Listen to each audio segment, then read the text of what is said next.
signifikado ng malikhaing pagsulat sa Pampanga. Magsisimula ako sa pagbanggit ng isang medyo gasgas na imahe o simbolong madalas gamitin sa paglalarawan ng pagkawala ng isang bagay sa Pampanga, ang folk song na ating pupong singsing. The song begins with a description of a ring with a cluster of gems. Netong yang timpuka. The ring is an heirloom. Amanake itikan itong ibatan. Thus, it is priceless. Ownership of an heirloom suggests empowerment, generating heritage awareness. The disappearance of the ring, nawalaya iti, entails exaggerated reactions. The owner or singer makes a bargain and his or her grief-stricken state. She or he crosses his arms, a gesture of intense emotion, and swears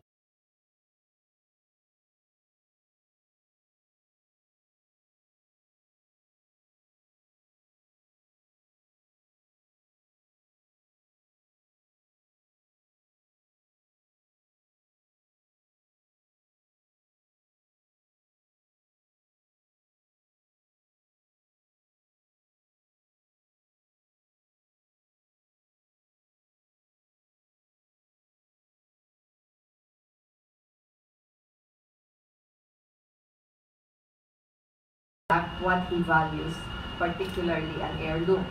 The ring is symbolic of his connection to his family, or it is a heritage of precious memories and sentiments.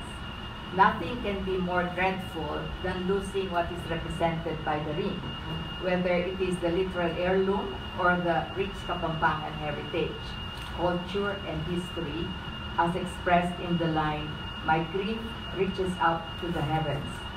The motif of the lost ring and its consequence has actually remained a recurrent element in the arts and literature of the Kapampangan. The oral form and sentimental content of the folk song have in fact become the antecedents of almost the entire literary activity of the race, be it lyric poetry or even narrative fiction.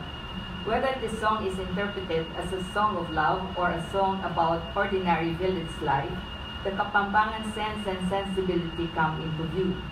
The song, which has become an anthem of the Kapampangans, maintains their social cohesion, strengthens their ethnic consciousness, and deepens their collective unconscious. The customary association with what is Kapampangan has been established by this folk song. Balik ako sa Pilipino para mas personal ang aking pagbabahagi. Katulad ng umawit ng ating pupong singsing, malalim din ang aking hugot at ganon din marahil ang maraming Kapampangan. At ito'y tungkol sa malikhaing pagsulat sa Kapampangan. Magbibigay muna ako ng maikling kasaysayan nito upang makita ninyo ang konteksto. Hindi lingid sa marami na ang mayamang pasimula ng aming panitikan. Mula sa pagdating ng mga Kastila, ang folk-based na panitikan ng mga Kapampangan ay lalo pang lumago. Ang daladalang metrika romances ng mga dayuhan ay madaling niyakap ng mga Kapampangan. Mainam paggitin na ang temperamento ng mga Kapampangan ay hawig sa mga Kastila. Romantiko, mahilig sa pagkain, malakas ang dating. Ganon din naman ang magarbong relihiyon at kultura ay lumayon sa panlasa ng mga Kapampangan. Ang kanilang panitikan ay nagkaroon ng bagong forma, parang literary déjà vu, at pumatok ang pagsulat ng tula, puriru, komedya at ng sarsuela. Ang impluensya ng mga Kastila ay malaking puwersa na nagpadaloy sa panitikang Kapampangan.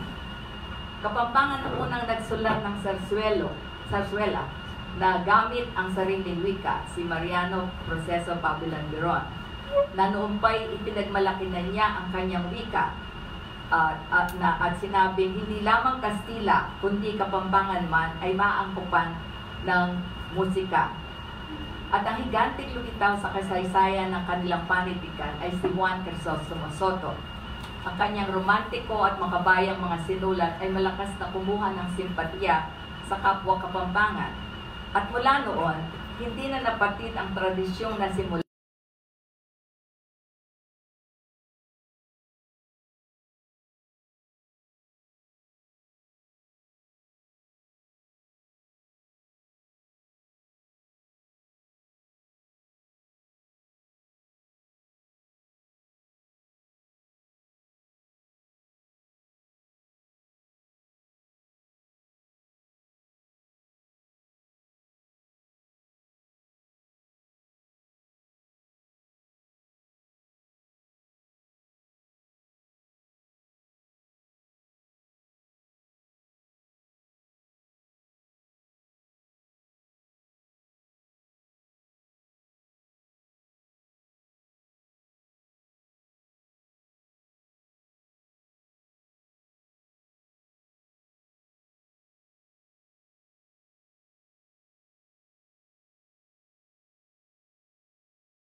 abstract. Ito'y galing kay Walter Ong na nagsulat ng Orality and Literacy.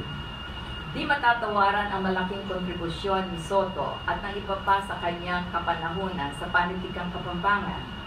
Subalit parang dalawang talim na tabak ang impluensya niya. Totoong naghasik ng punla at nagpayabong ng panitikang Kapampangan na tila punong naging silungan ng mga sumunod na manunulat. Ang kanyang prosa at poesya ay naging salamin ng kanilang mga produkto at ang kanyang anino, malaking anino, ang sumakop sa kanilang paglikha. Sa katunayan, ipinanganak ang Krisotan o Kapampangan Argumentative Verse, parang counterpart ng Balagtasan, na ang mga paksa ay sumasalamin din sa mga ideya niya na may moral values na kaakibat. Kapanahon ni Soto, si Aurelio Tolentino, isang prolific na manunulat din na sumulat ng Kahapon, Ngayon at Bukas. Nakasentro rin sa nasyonalismo at didaktisismo ang kanyang mga sinulat. Kaya nga,